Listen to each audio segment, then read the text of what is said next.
Chapter 23. Exceedingly well made, said the man who was running a warm cloth over Edward's face.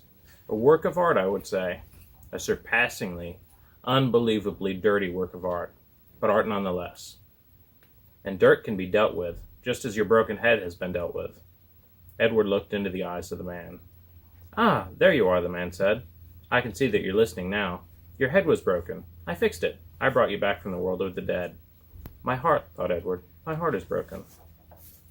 No need to thank me, the man said. It's my job, quite literally. Allow me to introduce myself. I am Lucius Clark, doll-mender. Your head, may I tell you? Will it upset you? Well, I always say the truth must be met head-on, no pun intended. Your head, young sir, was in 21 pieces. 21 pieces, Edward repeated mindlessly. Lucius Clark nodded. 21, he said. All modesty aside, I must admit that a lesser doll-mender, a doll-mender without my skills, might not have been able to rescue you.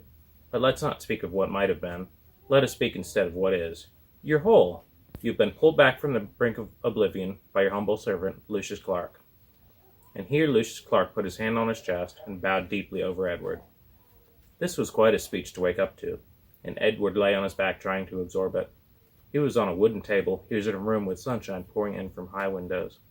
His head, apparently, had been in 21 pieces, and now was put back together into one. He was not wearing a red suit.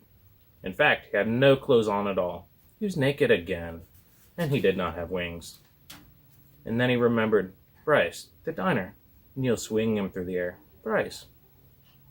You're wondering, perhaps, about your young friend, said Lucius, the one with the continually running nose.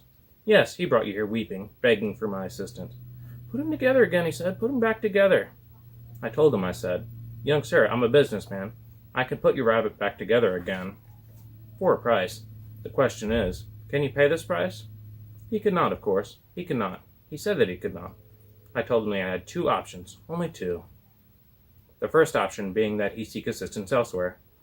Option 2 was that I would fix you to the very best of my considerable abilities, and then you would become mine. His no longer, but mine. Here Lucius fell silent. He nodded, agreeing with himself. Two options only, he said, and your friend chose option 2. He gave you up so that you could be healed. Extraordinary, really. Bryce, thought Edward.